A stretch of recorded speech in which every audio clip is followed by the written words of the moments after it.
Venkadi sir ஏன் ஓடினார்? இதன் ஆசிரியர் தி. ஜானகிராமன் அவர்கள்.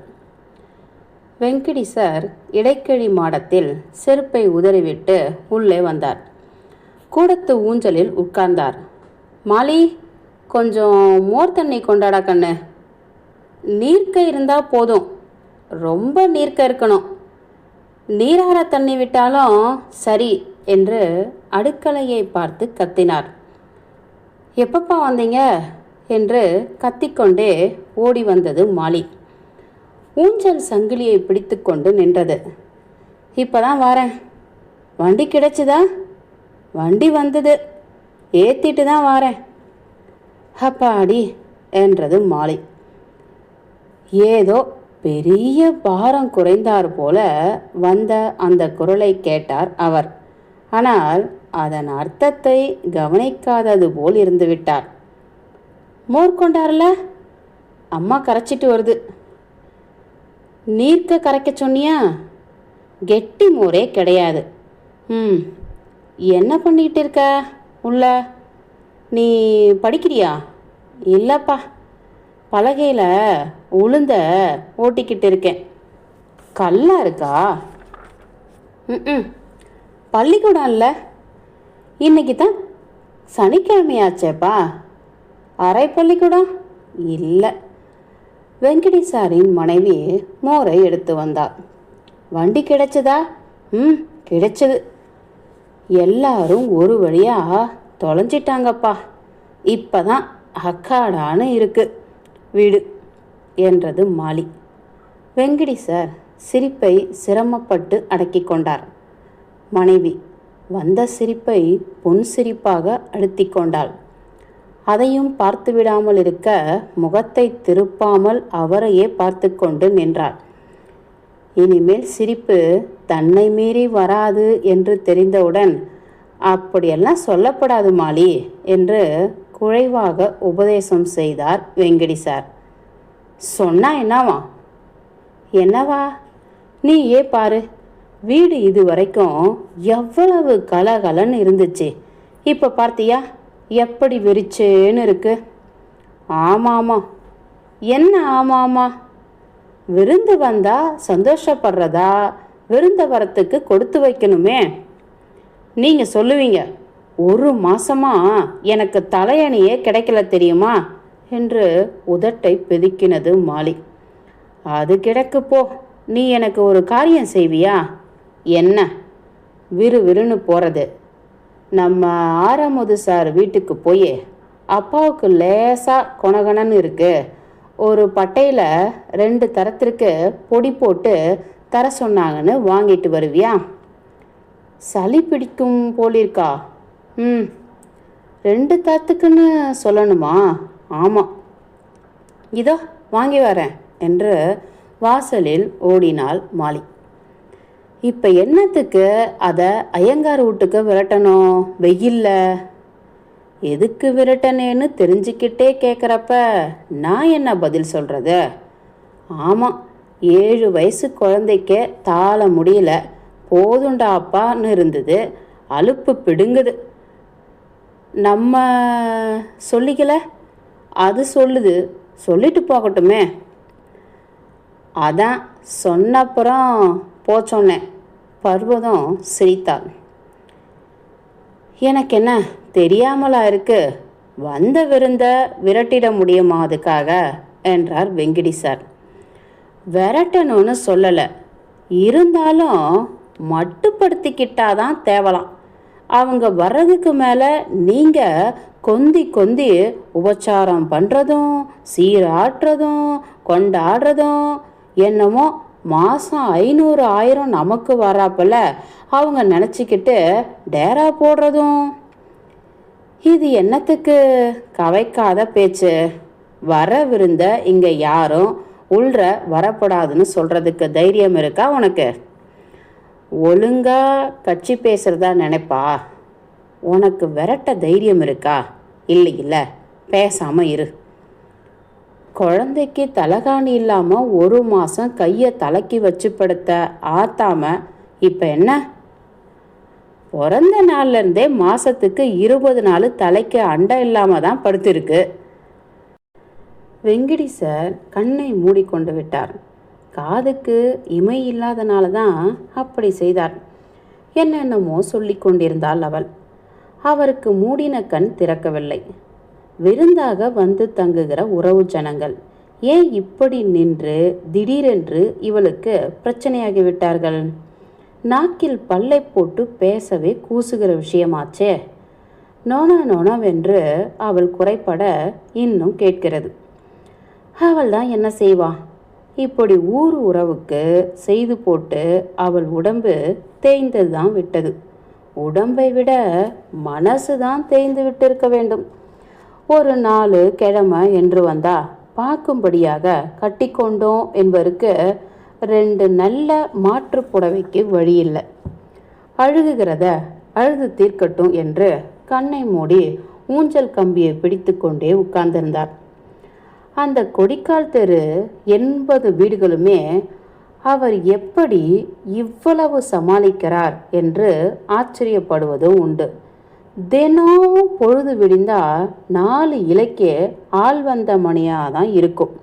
வெங்கடி சாருக்கு பாண்டு சோகைக்கு வைத்தியம் பார்க்கிற அத்தைமார்கள், வயிற்றுக்கட்டி ஆப்ரேஷன், பக்கவாதம், உள்நாக்கு வீக்கம், இப்படி பல வகை மருத்துவங்களுக்காக வந்து தங்குறவர்கள், மேஜிஸ்ட்ரேட் கோர்ட்டில் ஈரங்கிக்கு வருகிற சுற்றுவட்டார கிராமங்களில் உள்ள பந்துக்கள், சாசனம் பரிவர்த்தனை பதிவு செய்ய வருகிறவர்கள், ரிஷப வாகனம், வெண்ணெய் தாழி, புன்னை வாகனம், தேரென்று வருகிற திருவிழா, நவராத்திரி வேடிக்கை பார்க்க வருகிறவர்கள், 1-2 பேர் ஒரு வீசை சேப்பங்கிழங்கையும் 4 மரக்கால் அரிசியும் கொண்டு போட்டுவிட்டு 2 மாதம் இருந்துவிட்டு போகிற சாமர்த்தியசாலிகள். ஒரு தடவை இந்த அரிசி கொண்டு போகிற செய்தியை அவர் வரையில் எட்டி அவர் மனைவியை கண்ணில் விரலை கொடுத்து ஆட்டின ஆட்டலில் பர்வதத்துக்கு யாராவது விருந்தினர்கள் பெரிய மூட்டையோடு வந்தாலே சிம்ம சொப்பனமாக ஆகிவிட்டது. இதெல்லாம் சரி, இல்லாதவர்கள் கொஞ்சமாக இருக்கிறவர்கள் போனால் போகிறது. இருக்கிறவர்கள் கூடவா? திலக்கு பிள்ளைக்கு 70 வேலி சொத்து வட்டார குடமுருட்டி பாசனங்களில் இருக்கின்றன. மனைவிக்கு கிறுகிறுப்பு என்று வந்து சேர்ந்தார். இந்த ஊரில் அரண்மனை மாதிரி வீடு கிடைக்கும், 20 ரூபாய் வாடகைக்கு. ஆனால் வெங்கடி சார் கொடுத்து வைத்துக்கிற பொழுது அவருக்கு எப்படி வீடு வாடகைக்கு எடுத்துக்கொண்டு வைத்தியம் பண்ண தோன்றும்? எண்ணி 4 மாதம் இருந்தார். கடைசியில் தங்களை ஆதரவாக கவனிக்கவில்லை என்று அவர் மனைவி பட்டம்மாள் பெரிதாக குற்றம் சாட்டினதற்கு மௌனமாக ஆமாம் போட்டுக்கொண்டே போய் சேர்ந்தார். அம்பாரமாக விளைதே இந்த குழந்தை கையில் ஒரு பப்பு மூட்டு வாங்கி கொடுத்தாளா என்று பர்வதம் குழைந்தாள். ராமா என்று வெங்கடேசார் தலையில் கையை வைத்து கண்ணை 4 வினாடி மூடி திறந்து அப்பால் போனார். இந்த பொம்பளை ஜென்மத்துக்கு பெரும் போக்கு எப்படா வரும் என்று வார்த்தை இல்லாமல் தலையில் வைத்த கை சொல்லிற்று. இது என்னடா வெங்கடி, இது என்ன சத்திரமா வீடா? அவ தான் என்ன மனுஷியா பூதமா? செஞ்சு போடுறதுன்னா அவளுக்கு உடம்புல திராணி வேண்டாமானக்கும் என்று 6வது சாரியின் தாயார் கூட கேட்டுவிட்டாள். 2 மாதம் பிறந்த வீட்டுக்கு அனுப்பி வையுங்கின என்று வழி சொல்லி கொடுத்து விட்டு போனாள். அவரும் அப்படியே செய்தார். ஆனால் இந்த 2 மாதமும் போதும் போதும் என்றாகிவிட்டது. ஹோட்டலுக்கு அவர் கூடவே வந்தது. அவருடைய விருந்து உபச்சாரம் பர்வதம் இருந்ததால் 3/4 செலவு ஆகியிருக்கும். வெங்கடி சாருக்கு வீடு மட்டும் இல்லை, வெளியேயும் இந்த மாதிரி தான். ஏதாவது கும்பாபிஷேகம், அன்னதானம், ஆஸ்பத்திரி கட்டுகிறது, பெரியவர்களுக்கு பணமுடிப்பு அளிப்பது என்றெல்லாம் அவரையே அந்த பிச்சை கூட்டத்துக்கு சேர்த்து கொண்டே தான் போவார்கள். 3 5 தன் பங்குக்கு கையெழுத்தை போட்டுவிட்டு அவரும் கையேந்தி கொண்டே தெரு தெருவா ஊர் ஊரா நடந்து வசூல் பண்ணி கொடுத்து விட்டு தான் வருவார். இதனால் அவரிடம் பிரைவேட் டியூஷன் வைத்து கொண்ட பையன்கள் பாதி நாள் காத்து காத்து விட்டு வெறுமே திரும்பி போவார்கள். கடைசியில் காட்டாள் சாரியிடம் டியூஷன் மாற்றிக்கொண்டு விடுவார்கள். காட்டாள் சார் காட்டில்தான் இப்பொழுது மழை பெய்கிறது. காலையில் 6 மணிக்கு பிடித்தால் பள்ளிக்கூட நேரம் போக இரவு 10 மணி வரை டியூஷன் பையன்கள் மணிக்கு 5-6 பேர் என்று வந்து வந்து நகர்ந்து கொண்டே இருப்பார்கள். காட்டாள் சாருக்கு வெளியே மட்டும் 2 சம்பளம் கிடைத்து விடுகிறது. வெங்கடி சாருக்கு பொது மனிதர் என்ற ஒரு கௌரவம்தான் மிச்சம். அதில் கூட மூலி இருந்தது. பண முடிப்பு வசூல் செய்வதற்கு அவர் ஊர் ஊராக அலைந்தாலும் கடைசியில் அதை கூட்டத்தில் அளிக்கிற பெருமை பஞ்சாயத்து பிரசிடென்ட் ஒல்லி ராமையாவுக்கு தான் போகும். பண முடிப்பு கொடுக்கிற போது கண்ணை பறிக்கும்படியாக மின்னல் போட்டு எடுக்கிற புகைப்படத்தில் ஒல்லி ராமையாவும் பெரிய மனிதரும் தான் விழுந்திருப்பார்கள். பஞ்சாயத்து டவுனில் கூட வாத்தியாருக்கு அவ்வளவுதான் செல்லுபடி. இத்தனையும் ஊஞ்சல் சங்கிலியை பற்றி நின்றவாறு விட்டு விட்டு புலம்பிக் கொண்டிருந்தாள் பர்வதம். அவரும் கண்ணை மூடியும் திறந்தும் 2 கைகளையும் தூக்கி பிடரி மீது கோத்து மூக்கு மலர பெருமூச்சு விடுவதுமாக கேட்டுக்கொண்டே இருந்தார். பதிலே பேசவில்லை. பர்வதம் நிறுத்தவே இல்லை. அடுத்த மூச்சை தொடங்கினாள். அப்பொழுது இடைக்கழிகால் வாசல் தாழ்வாரத்தில் ஒரு குரல் கேட்டது. ஐயா, ஐயா! அதை கேட்டதுமே வெங்கடி சாருக்கு உடல் பதறிற்று. பர்வதத்துக்கும் தான். ஐயா! இவ்வளவு தீனமான ஒரு குரலை அவர் கேட்டதே இல்லை. அந்த ஒரு வார்த்தையை வெளிப்படுத்த அந்த உடல் எவ்வளவு வேதனைப்பட்டிருக்க வேண்டும். பர்வதம் சங்கிலியை விட்டு 2 எட்டு நடந்து எட்டி பார்த்தாள். வெங்கடி சாரும் சரேல் என்று ஊஞ்சலிருந்து எழுந்து போய் பார்த்தார். ஐயா! ஒரு பையன் பேச முடியாமல் பேசினான். தலைமுடி அழகாக கத்தித்திருந்தது. கட்டை குட்டையான உடல். 14-15 வயது இருக்கும். இடையில் ஒரு பழைய பழுப்பு நிற டிராயர். உடல் திறந்தே கிடந்தது. குழைத்த கருப்பில்லாமல் துருப்பிடித்த தகர கருப்பு. யாருப்பா என்று பதறினார் வெங்கடி. பசி ஐயா, 4 நாளா பருக்க சோறு கிடைக்கல. நிமிர்ந்து நிற்க முடியவில்லை பையனால். குரலும் எழும்பவில்லை. கம்மி தோய்ந்தது. அந்த வார்த்தைகளை நெஞ்சிலிருந்து வெளியே கொண்டு வரக்கூட அவனுக்கு தெம்பில்லை. பசியில் இவ்வளவு கோர சுரூபத்தை கண்டதும் வெங்கடி சாருக்கு கை காலெல்லாம் ஒரு தடவை நடுங்கிற்று. பையன் கண் செருகி கொண்டு நின்றது. புருவத்தை சுருக்கி முகம் முழுவதையும் வாட்டியிருந்த பசி நிமர முடியாமல் உடலை கூணாக்கிவிட்டது. வெங்கடி சாருக்கு கண்ணில் தெப்பம் கட்டிற்று. எப்படியோ சமாளித்து கொண்டு பர்வதத்தை பார்த்தார். இன்னும் சமையலே தொடங்கலையே என்றாள் பர்வதம். அவரை பார்த்து தாழ்ந்த குரலில், இட்லி சுட்டிருந்தியே காலமே. நம்ம வீட்டு வேலைக்காரன் ஒரு நாளாவது இட்லி ஆப்பம் ஏதாச்சும் தரப்படாதாமான்னு கேட்டுக்கிட்டே இருந்தான். அவனுக்கு நாளை கொடுத்து பாத்திரத்தை ஒழிச்சேன் நீங்கள் வர்றதுக்கு முன்னால். அப்புறம் அம்மாங்க மகன் பழையதை சாப்பிட்டுட்டு போச்சு. என்ன இப்படி எல்லாத்தையும் தொடச்சி வச்சிட்ட என்று சினுங்கினார். அலமாரியில் இருந்த வெற்று சாக்லேட் டப்பாவை திறந்து பார்த்தார். சில்லறையாக 14 இருந்துச்சு. 8 எடுத்து கடைத்தெரு 3 பர்லாங்க இருக்கு, ஹோட்டலில் சாப்பிடு. இது பத்தாது, ரொம்ப தூரம் நடக்கணும், வெயில் வேற, உனக்கு ஏதாவதும் என்று பையனிடம் கொடுத்தார். வாங்கி கொண்டே பையன் குனிய முடியாமல் தரை மட்டம் குனிந்து கும்பிடு போட்டான். இது வேற. வெங்கடி அதை பார்க்க முடியாமல் முகத்தை திருப்பிக் கொண்டார். உள்ளே வந்து திரும்பி பார்த்தார். பையன் கூனிக்கொண்டே மெல்ல படியில் நடக்கலானான். சத்து மாவையாவது கரைத்து கொடுத்திருக்கலாம். காசை மட்டும் கொடுத்து அனுப்பிய வேதனையில் இருப்பு கொள்ளாமல் வாசலை பார்க்க நடந்தார். படியில் நின்று பார்த்தார். அவனா அது? வேறு யாரும் இல்லை. மேற்கே போகிறவன் தான். என்ன இது, அவனா இவன்? பையன் முதுகு விரைக்க விடு விடு என்று நடந்து கொண்டிருந்தான். நல்ல பலசாலிகள், முண்டார்களுக்குமே அந்த மாதிரி முதுகு. இவனை பசியில் உயிர் போக துடித்துவன். அடக்களவாணி தருத்தல தம்பி என்று உறக்க கூப்பிட்டார். பையன் சட்டென்று திரும்பினான். திரும்புவதில்தான் என்ன ஒரு சுருக்கு! குதிரை திரும்புகிற மாதிரி இருந்தது. இங்கே வாடா. ஏன் இங்கே வாடானா? எதுக்கு? இங்கே வாடான்னு சொல்கிறேன்ல. பேசாமல் நின்றான் பையன். என்னடா நிற்கிறிய, இப்படி வாடாங்கிறேன். பையன் வரவில்லை.